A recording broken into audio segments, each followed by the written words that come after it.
I had a couple of people ask me this morning if I got a new suit. I did not get a new suit. This suit's been hanging in my closet for about 2 years. It started misbehaving about 2 years ago and getting smaller. But this morning I said, well, I'll give it a shot, and sure enough, it was behaving again. It got back to its right size. So anyway. This time of the year, we're used to hearing the story about the birth of Jesus. We're used to maybe seeing nativity plays about the birth of Jesus. A lot of times, though, those plays and those stories that we hear might be a little bit more fiction than they are fact. Because, like the nativity scenes and plays that have the Magi visiting Jesus in the manger and everything. Well, the Bible's kind of clear that the Magi didn't show up until they were already in a house somewhere in Bethlehem, and that it may have been as long as 2 years after the birth of Jesus, based on the rest of the account of the story. Now, let's talk about the story about the birth of Jesus from the Bible. I want to give you a little bit of a test this morning. 3 questions. There's no writing involved. The answers you aren't that difficult. And here's the best part: you get to grade your own test. Okay, you don't have to write or anything like that. Just quick quiz to test your knowledge of the birth of Jesus.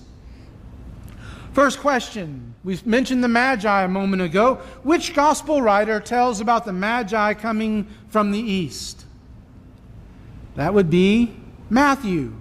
All right. So far, so good, right? Everybody's got 100 so far. Question 2. Which gospel writer tells about the announcement of angels to shepherds? That would be Luke. All right, everybody 2 for 2. Good job. Okay. If you're not telling me, are you? I know that. Okay, question 3, final question. Which gospel writer has a dragon at the center of Jesus' birth narrative? What? Actually, the answer is John. The Apostle John does. You see, John, like Mark, in his gospel account, begins pretty well with the ministry of John the Baptist. He doesn't talk about the time before and at his birth. John, the Apostle, chose to save the birth story for a letter that he would write to the 7 churches of Asia. We call that letter the book of Revelation. If you would open up your Bibles to Revelation chapter 12. Revelation chapter 12. You see, John's nativity story doesn't have a heartless innkeeper, doesn't have angels singing, shepherds listening, Magi coming, little drummer boys drumming, even though Matthew and Luke don't include that either. But John's account doesn't really have anything that we typically might associate with the birth of Jesus.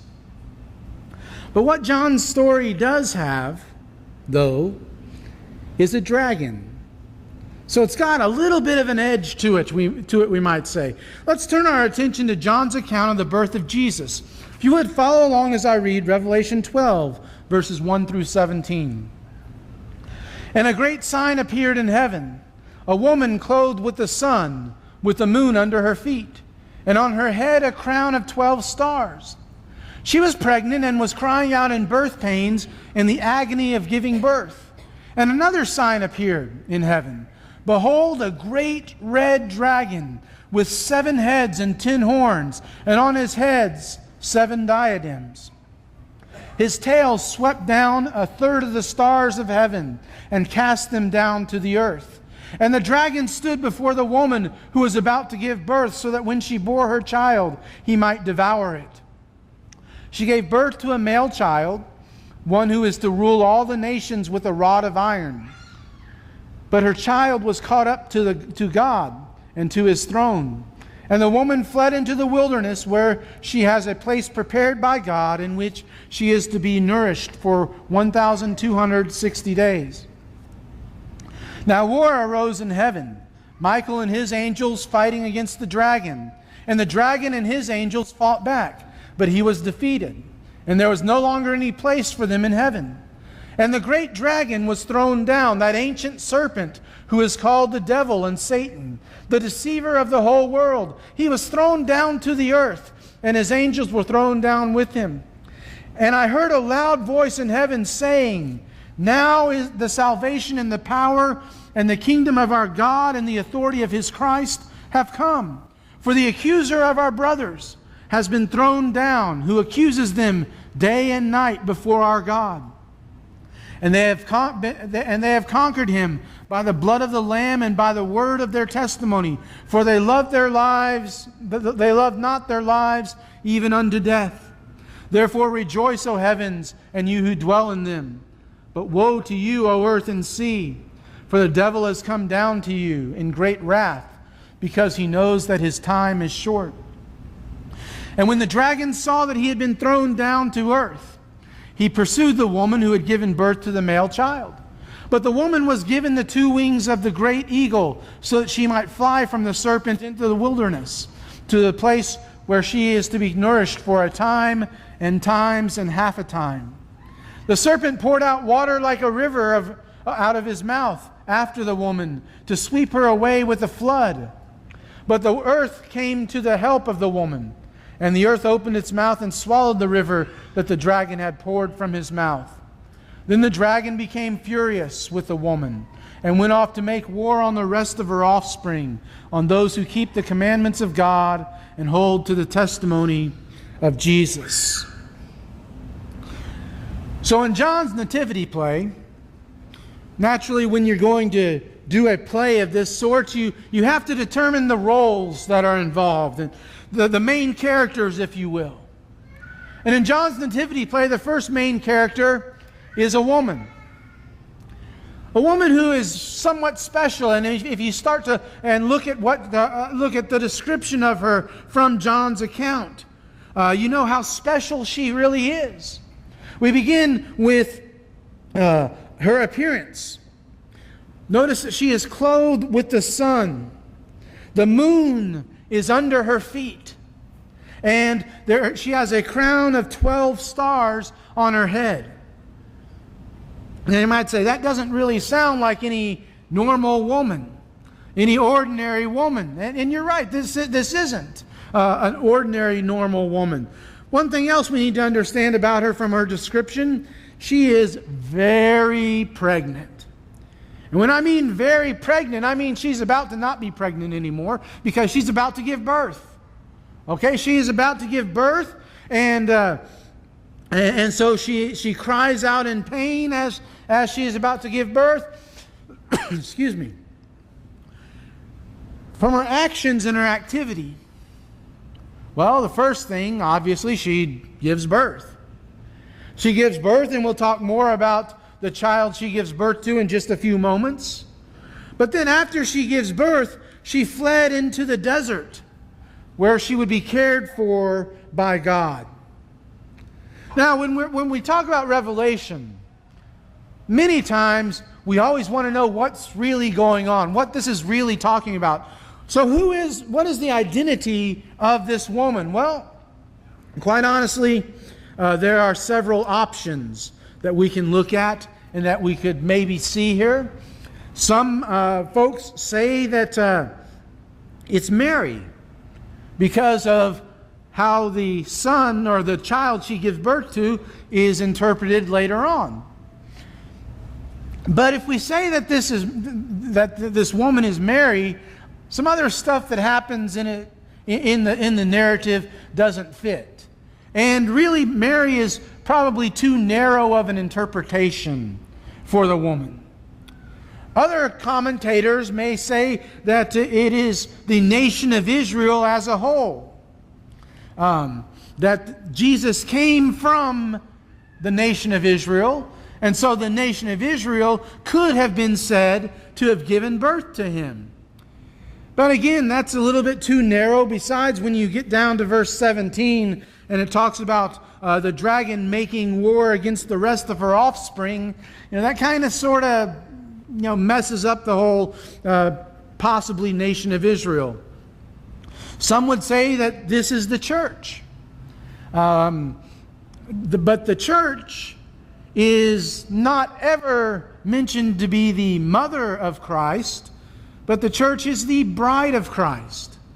So that it wouldn't fit with other images that are used in the New Testament for the church being the bride of Christ. Most likely, and what I believe it is, and what is the right answer, because, no, I'm just kidding. What I believe it is, and what many conservative scholars that I value their opinion would say it is that it is the collective spiritual remnant of God's people, both from the Old Testament and the New Testament. That it's all of God's people come together in one. Now let's move on, though, and talk about the next main character, and that is, of course, a dragon. The description of the dragon can be pretty frightening. He is enormous and red. Great and red, some versions say.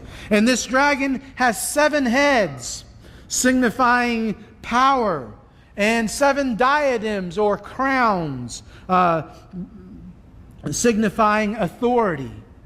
But more than that, he has 10 horns as well. Once again, looking at the excuse me, at the way images were used when Revelation was written, horns were also a symbol of power.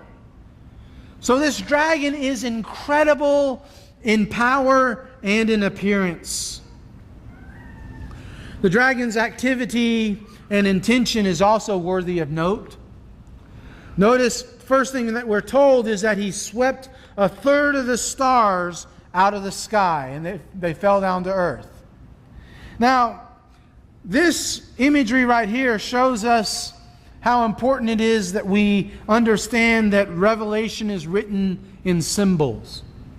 There are some people who want to take Revelation literally, and you can't do that. Because if this is literally what's happening, we know that stars are actually billions and billions of miles apart. So this dragon that appears to John, or that John sees in this vision, has a tail that is billions upon billions upon billions of miles big in order to be able to swipe 1/3 of the stars out of the sky, and then the 1/3 of the stars land on earth.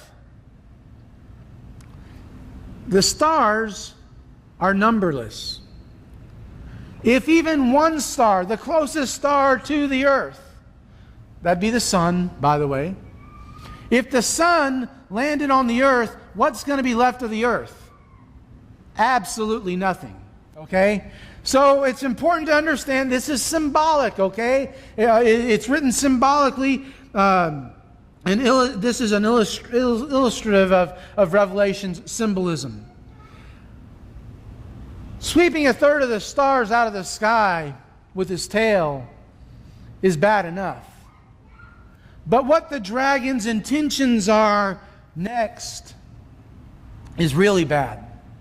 Because he stood in front of the woman to devour her child the moment that it was born.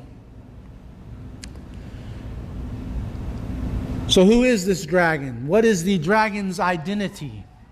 Well, unlike the woman, John is kind enough to identify the dragon for us. Clearly, he is identified in verse 9. In verse 9 it says, "And the great dragon was thrown down, that ancient serpent who is called the devil and Satan, the deceiver of the whole world." John doesn't pull any punches, doesn't mince any words there. He tells us exactly who it is. But it's also clear from his intentions as well. Because when you consider who the next main character is in our story, and that would be a child. A child that is born, the description of the child, it's a boy. a son is born. And this son is said to rule the nations with an iron scepter. All the nations.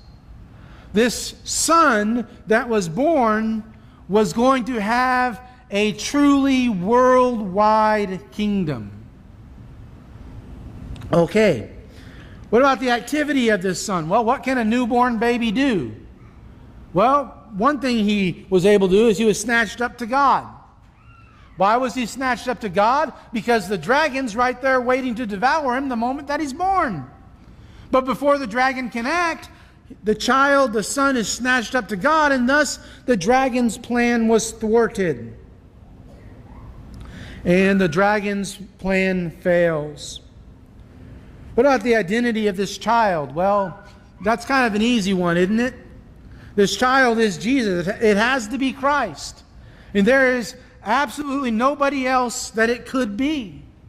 It has to be Christ. That has to be who is being discussed and who's being spoken of here. The fourth main character are the angels. The angels also make an appearance here in John's account of the nativity scene, of the birth of Jesus. Excuse me. But I want you to notice what they do not do. What they don't do is that they don't sing. Did you notice that in John's account? They don't sing. There's no glory to God in the highest, and on earth peace to men on whom his favor rests. There's no carols being sung, no joy being expressed because of what they do. So notice what they do. They are in a cosmic conflict. They are engaged in a conflict for all the ages. They are locked in a spiritual warfare with the dragon. You might say they don't have time to sing because they're busy fighting. They're busy fighting an extremely important war against the dragon. And notice the outcome. Michael and his angels are victorious. They're victorious by the blood of the Lamb. And the dragon and his angels are defeated. And the dragon and his angels being defeated, that leads us to some pretty bad news. The bad news is that the dragon is now then thrown down to earth. Now, I say it's bad news. It's bad news for us here on earth, but it's good news for heaven. Because once Satan's angel host lost, there was no place for them in heaven. So the accuser is thrown down to the earth. If we want to put it into legal jargon and legal language, what we might say is that the prosecuting attorney has been removed from the courtroom and been disbarred. The prosecuting attorney has lost the authority that he had. And so he's thrown down to earth. Now, the ultimate defeat seems to have been at Calvary. Again, verse 11 says, they conquered him by the blood of the Lamb and the word of their testimony. So the blood of the Lamb played a very important role in the victory that they won. So what we have is a battle starting, perhaps at the birth of Jesus, and being waged for the 33-ish or so years that Jesus was alive on earth. You see, a lot of times we tend to think that Jesus faced exactly 3 temptations while he was on earth. That he went and he fasted in the wilderness for 40 days and 40 nights. The devil came to him and said, "You're hungry, turn the stones into bread." No, okay. Let's go to the top of the temple. Jump off. The angels will catch you. That's what God says in Psalms. No. Take him to the high point. Look out over all the nations. Bow down and worship me and I'll give it all to you. It's been given to me. I can do what I want to with it. No. And then Satan left him. And that was the end of his temptations. Nope. Jesus was tempted in every way, just as we are, yet was without sin. You can't face a temptation that Jesus hasn't faced. And we need to understand that. This war was fought during Jesus' life here on earth. The bad news for us is the dragon is thrown down to earth. Since the dragon is thrown down to earth, the dragon is on the prowl. He's hunting, we might say. In fact, the dragon, first of all, pursued the woman. Okay? More than just a little upset, too. I mean, you look at what verse 12 says. The devil has come down to you in great wrath because he knows his time is short. 1 Peter chapter 5, verse 8 calls Satan a roaring lion looking for someone to devour. John says, I'll do you one better, Peter. He's a dragon. He's a dragon, and he is on the hunt, and he is on the prowl, and he's looking for someone to devour. And the first one he pursues is the woman. But the woman, again, is aided by God, given the wings of an eagle to fly off into the wilderness. The dragon says, I can catch her, though, and spews water like a river out of his mouth with the rapids and just a torrential river. But yet again, the earth opens its mouth and swallows the river. And so the dragon's plan once again is thwarted. You know, the big problem that a lot of Christmas pageants have is that there aren't enough roles. And so 90 to 95% of the kids end up being what? Animals. Sheep, cows, whatever. And they do get lines, bah and moo, right? Yeah, okay, yeah. That's the problem with a lot of nativity plays, though. But such would not be the case if they would consult John's account rather than just going by Matthew and Luke's account. Because you see, in John's version, even you and I, not as actors, not pretending, you and I for actual real truth, are a part of his narrative, of John's nativity play. Because you see, the dragon pursued the woman, but when he couldn't get to her, he pursues the rest of the woman's offspring. Look again at verse 17. Then the dragon became furious with the woman and went off to make war on the rest of her offspring, on those who keep the commandments of God and hold to the testimony of Jesus. Now, no matter who the woman is at the start of the chapter, most commentators and scholars are united in saying that by this time, the woman has morphed or changed into the collective church in the story. And that by verse 17, Satan has realized that he can't defeat the church collectively. In other words, through persecution. He's figured it out that just makes the church stronger. So now he decides on an alternative strategy. He's going to go off and try to pick off the members one by one at a time. And that's a fairly effective strategy that he has. Because you see, a lot of times when we notice people who aren't here, and we say, well, should I call them? Well, if I say anything to them, they're going to think I'm being judgmental. So I don't want to say anything to them. I'll just tell them I'm glad that they're here the next time I see them at church. And we come up with that idea, and we do that, and they say, oh, good, yeah, we know we need to be here, but we haven't been here, had other things to do, so on and so forth. And then they don't show up again for a long time. Do we say something? No, I don't want to be judgmental. And so we don't say anything. Before we know it, the dragon has them in his clutches. Because that's how he works now. Picks them off one at a time. You see, at the heart of this telling of the story of Christ's birth if it is a hungry dragon looking to take a bite out of you and me. Now, this is not a typical sermon on the birth of Jesus. I know this. A sermon on the birth of Jesus is supposed to be about Mary and Joseph traveling from Nazareth to Bethlehem and being turned away at the end, put in the stable, Jesus being laid in the manger, angels singing, shepherds listening, magi visiting, all on a silent night, holy night. All is calm, all is bright. But this presents only one side of the story. This presents the physical perspective. We also need to understand the spiritual perspective.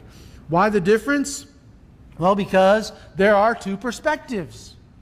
And both are equally true. Both are equally accurate. I'm not saying that John's perspective is better than Matthew and Luke's or anything like that. They're both true. They're both accurate. Matthew and Luke, however, tell the story from the viewpoint of earth. They tell the story of how it was a peaceful, quiet night in Bethlehem,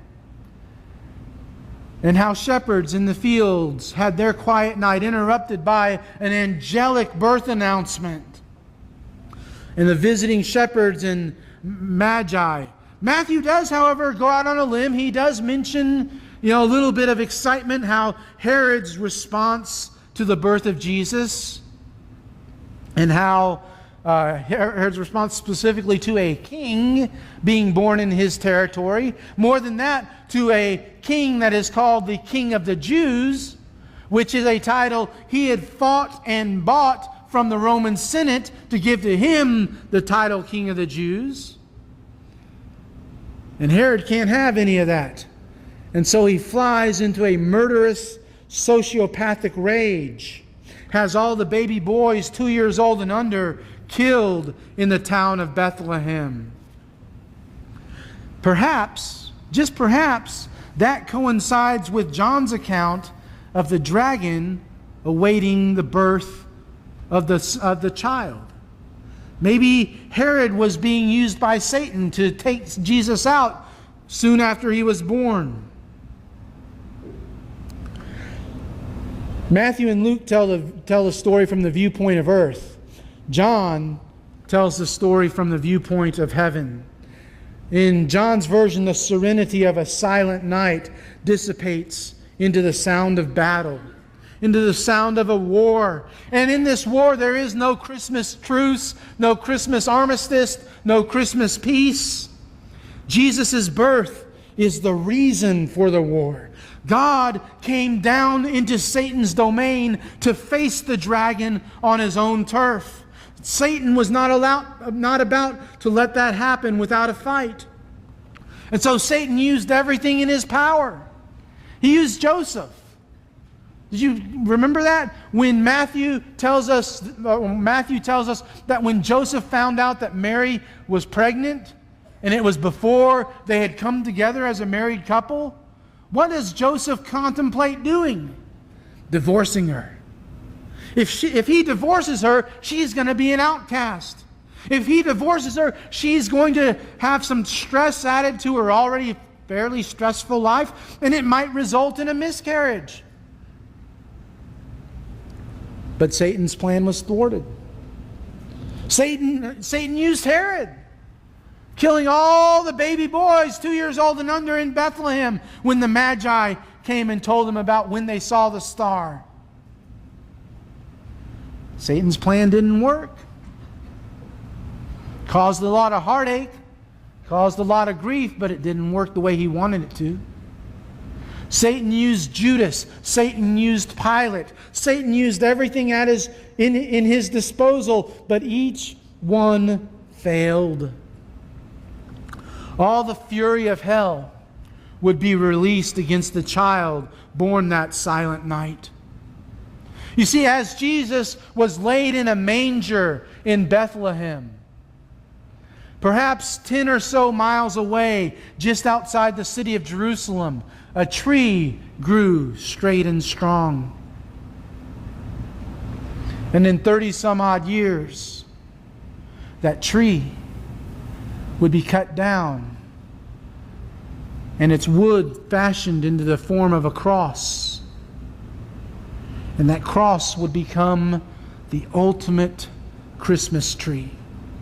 For on that cross was hung the greatest gift mankind has ever received. John wants us to see the manger through the lens of the cross. Isn't it ironic? Satan's quote-unquote greatest victory is really what led to his ultimate defeat and downfall. The life of Christ, from his birth to his death, from the manger to the cross, the life of Christ was about a war being fought. Jesus, again, didn't face just 3 temptations. But 3 days after the cross, though, the war was won. The war was over. Christ achieved victory. John's version of the birth of Christ is to remind us that we are still engaged in a conflict, in a struggle with the dragon. It's a struggle we cannot win by ourselves. It's a struggle we can only win and overcome the same way Michael and the angels did, through the blood of the Lamb.